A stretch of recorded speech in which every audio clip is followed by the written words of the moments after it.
While there's nothing unusual about a box office bomb, it's not often that they take a whole studio down with them. But that doesn't mean it doesn't happen.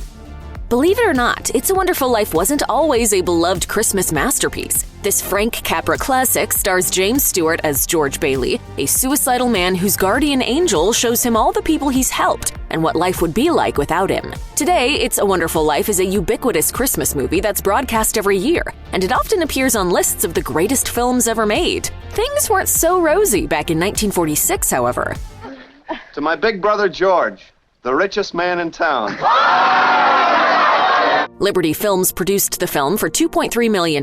That's some $36 million when adjusted for inflation. When all was said and done, however, it made only about $2 million at the box office. Liberty had been founded by legendary filmmakers Capra, William Wyler, and Samuel J. Briskin 2 years earlier, making It's a Wonderful Life the studio's first film. Their initial plan to produce 15 pictures ran afoul with reality, and Liberty couldn't cope with the financial loss. When It's a Wonderful Life bombed at the box office, it took the studio with it. Facing foreclosure, Liberty sold its assets to Paramount Pictures and shut its doors. The three founders cashed Liberty and its assets in for Paramount stock and took jobs at the studio. Still, it wasn't all bad. Despite the movie's financial failure, It's a Wonderful Life was nominated for 5 Academy Awards, including Best Picture and Best Director.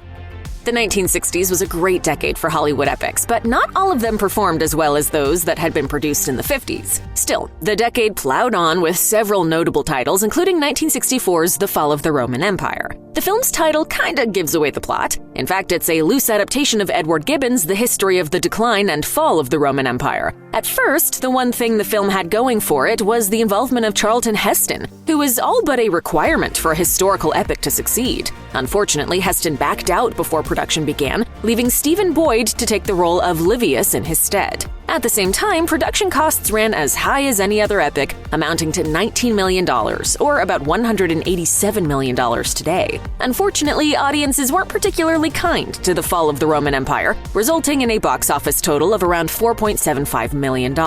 As such, producer Samuel Bronston's company, Samuel Bronston Productions, didn't survive the loss. The company ceased business in 1964, the same year the film was released, and entered into bankruptcy. James Cameron's Titanic may be the most well-known film about the infamous ocean liner, but it was hardly the first. I'm the king of the world!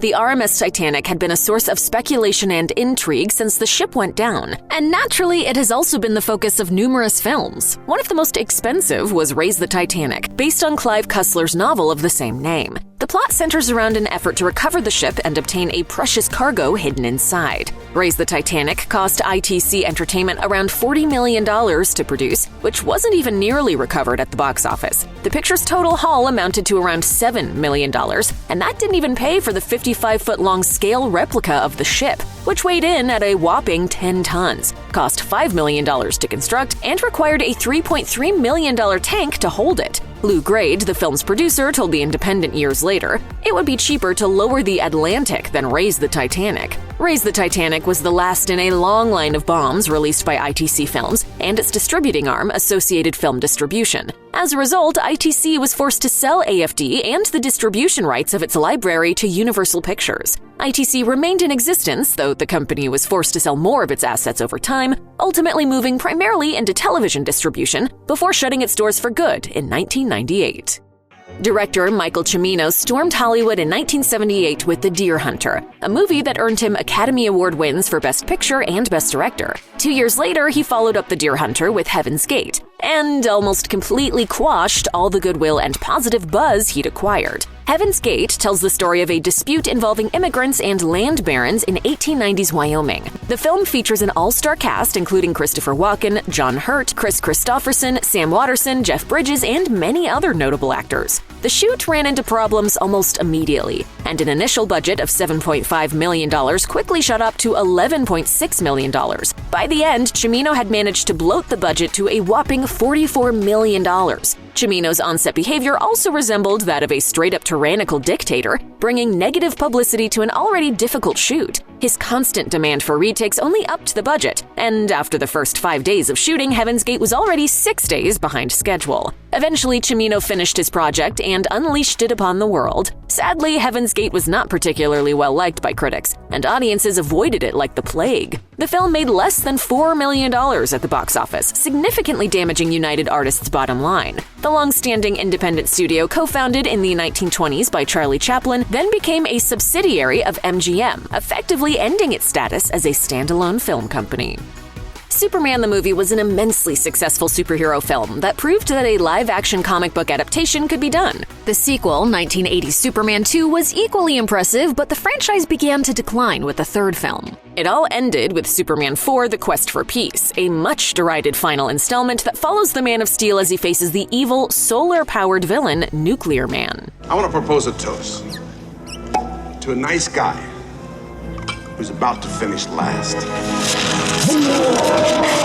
The Cannon Group Inc. oversaw a difficult production on The Quest for Peace. The company suffered a financial crisis mid-production after taking on too many projects simultaneously. This resulted in budget cuts requiring 30 minutes of footage be dropped from the film, which greatly suffered as a result. In the end, Superman 4 made $36.7 million on a budget of $17 million, which had been cut down from an initial $30 million. Despite doubling its final cost at the box office, the film lost money overall, and it was heavily panned by critics. At the same time, Cannon invested millions in a live-action adaptation of Masters of the Universe, which also bombed commercially and critically. Cannon faced bankruptcy and an investigation by the SEC, ultimately forcing its sale to Pathé Communications. It soon fell under the ownership of MGM, but an attempted revival resulted in more failure, and the studio became defunct in 1994. There's no denying that The Right Stuff is an excellent film. The movie focuses on the founding of the American space program and the Mercury 7, the first batch of test pilots shot into space in the 1960s. Fronted by a stellar cast, The Right Stuff earned significant critical acclaim, winning 4 of 8 Academy Awards. Read it and weep. Despite everything it had going for it, The Right Stuff bombed at the box office. The film cost $27 million and made less than $22 million. It also faced a lot of competition upon release, and a near 200-minute runtime didn't exactly help get audiences into theaters. The Ladd Company produced the film, which was the last in a long line of financial failures the company released up to that point. After The Right Stuff tanked, Warner Brothers ceased releasing films by the Ladd Company, forcing the studio to search for a new distribution partner. The studio continued with limited releases and worked intermittently with Paramount Pictures and Miramax Films before closing its doors for good in 2007. Aurora Productions began producing content in the early 80s with the incredibly successful and much-loved animated classic, The Secret of Nim. Unfortunately, the company followed this with a string of live-action flops, not one of which succeeded at the box office. Aurora paid millions to produce 5 movies you've likely never heard of before: Heart Like a Wheel, Eddie and the Cruisers, Maxie, Eddie and the Cruisers 2, Eddie Lives, and finally, Side Out. Side Out was the last movie that Aurora produced before closing its doors for good. The film is about a law student named Monroe Clark who moves to Southern California and winds up competing in a volleyball tournament. The film cost around $6 million to produce, and it raked in just $450,000. The financial loss was too significant for Aurora Productions to overcome, and the company discontinued operations in 1990, shortly after the film hit theaters. For some reason, Side Out received a retro VHS Blu-ray release in 2022, though this was likely done through the film's distributor, TriStar Pictures.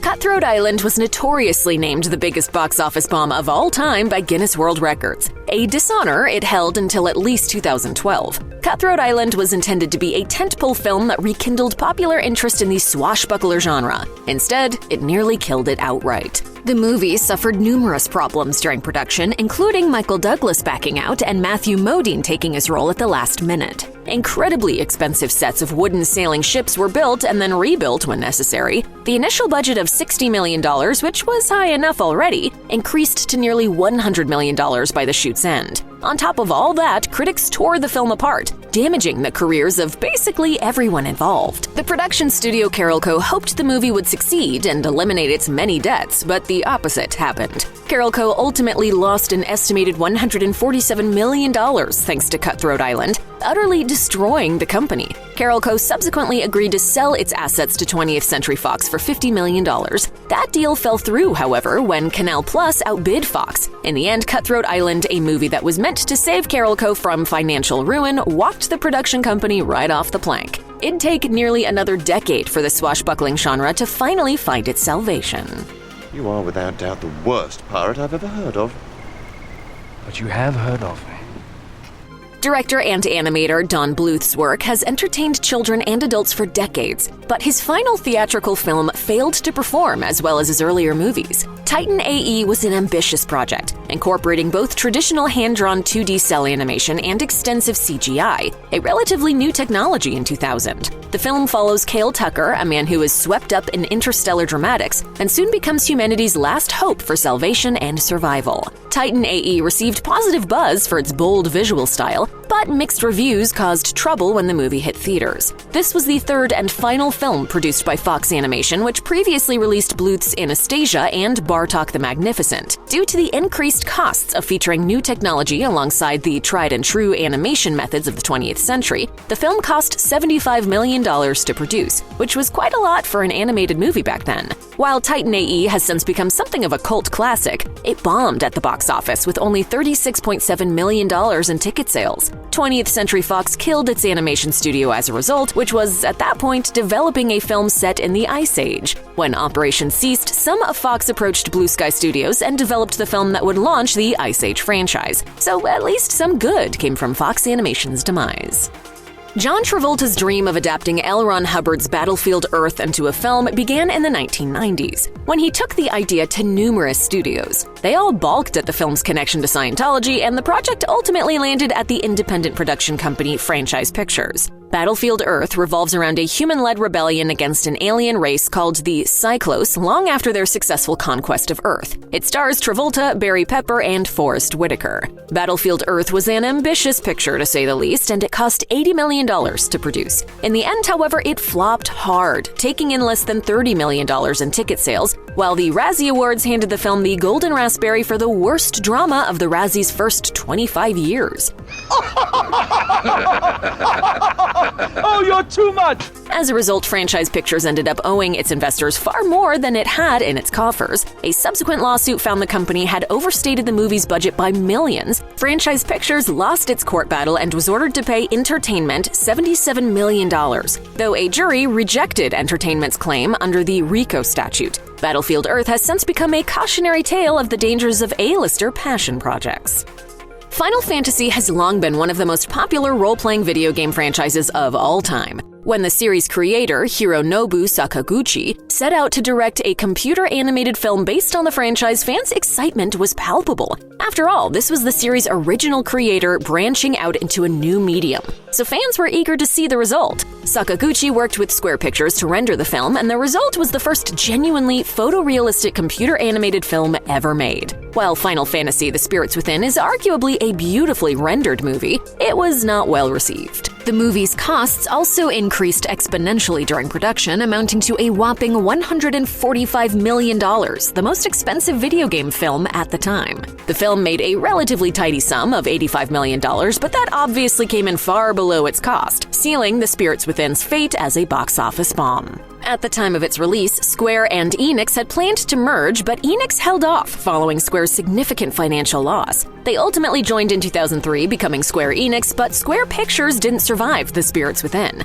Before shutting down for good, Square Pictures fulfilled a commitment to create a 10-minute segment featured in the Animatrix. Once finished, the studio laid off its 125 employees located in Hawaii, Japan, and North America. In 1996, Warner Bros. Blew audiences away with Space Jam, proving the studio could blend live action and animation into a successful feature film. So it was no surprise that the studio would want to follow up that success with another, and in 2003, Looney Tunes Back in Action hit theaters. The film cost $80 million, just as much as its predecessor. Unfortunately, it didn't do nearly as well at the box office. While Space Jam took home over $230 million, its successor only managed to rake in $68.5 million. Initially, Initially, the plan was to make a straight sequel to Space Jam, but that didn't end up happening until 2021. Worse still, the 2003 release of Back in Action suffered from changes made throughout production, ensuring that the final product looked nothing like the original intention. The film certainly didn't blow anyone away and led ongoing production efforts to cease at Warner Brothers Feature Animation.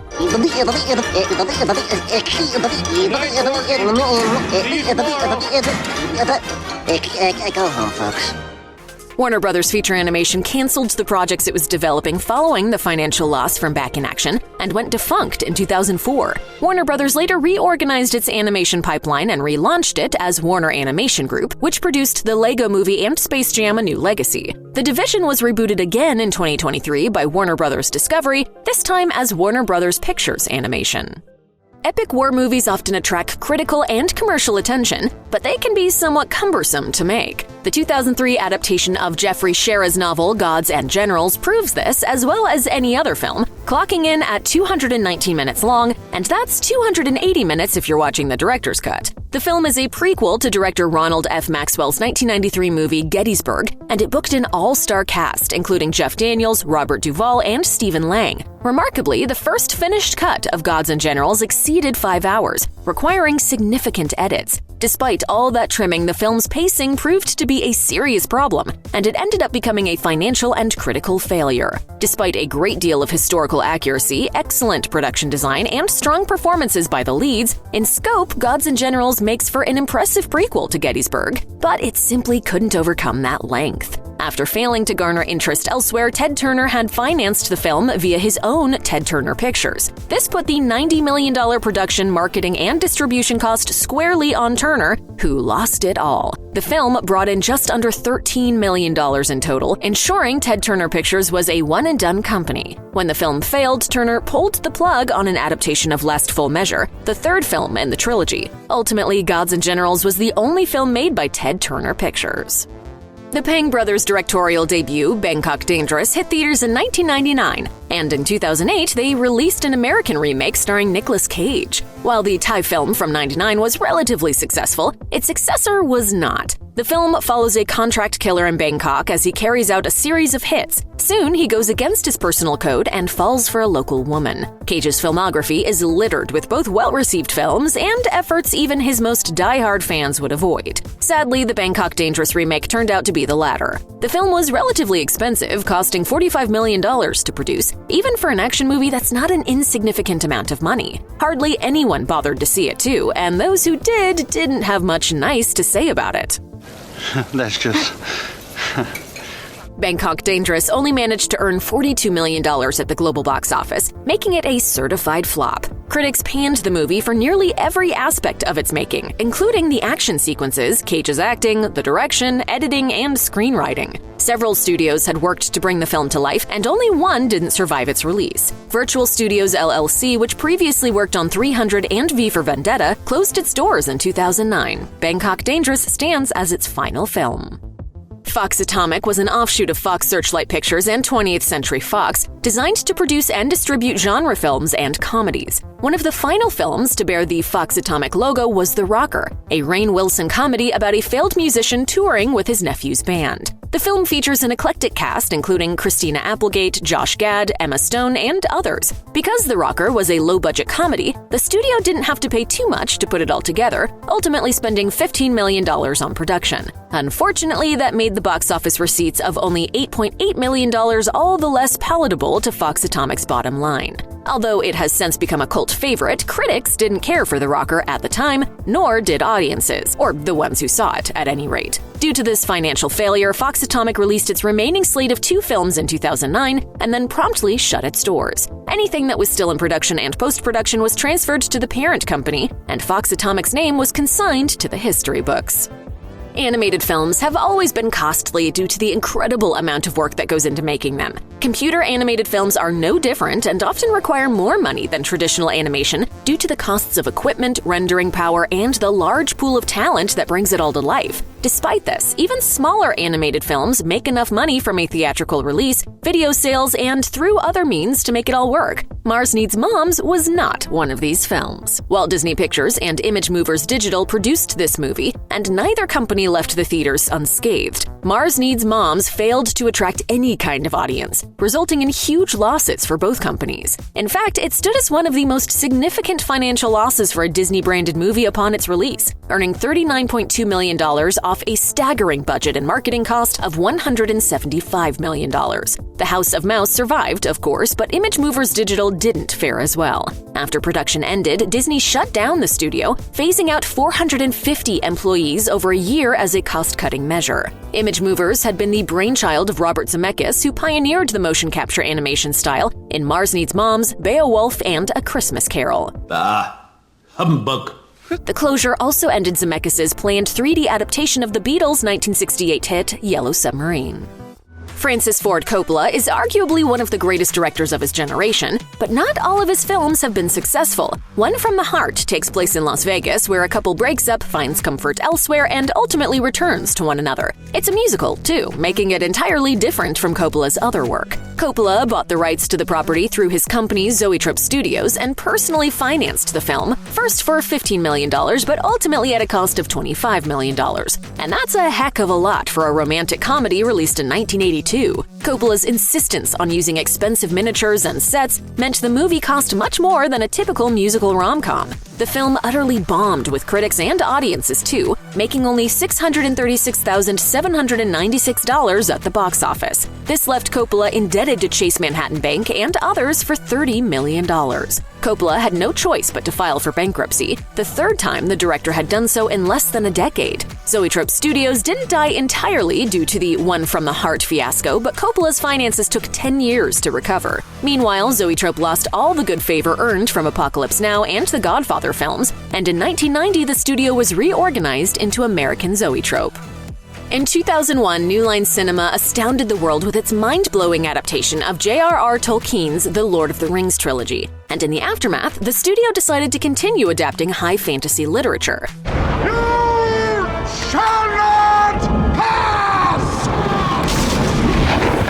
Shortly after the Fellowship of the Ring hit theaters, New Line acquired the rights to Philip Pullman's His Dark Materials trilogy and began developing the Golden Compass. Like Tolkien's work, Pullman's presented several challenges, one of which was cost, as the world Pullman describes is vast, magical, and highly detailed. The Golden Compass was therefore an expensive undertaking, but it had the potential to pay off big for the production company. The movie cost New Line $180 million to develop, and while nobody would call that a small amount of money, it seemed like a good investment at the time. Even better, fantasy films did well in the early 2000s. All in all, The Golden Compass seemed like a potential blockbuster hit. For some reason, though, The Golden Compass simply never matched the success of The Lord of the Rings. It didn't even come close, in fact. The movie made $372 million at the worldwide box office, so while it wasn't quite a total bomb, it did turn out to be a financial disappointment for the studio. New Line subsequently restructured and sold its assets to Warner Brothers Studios, ending the studio's prominence after over 4 decades in the business.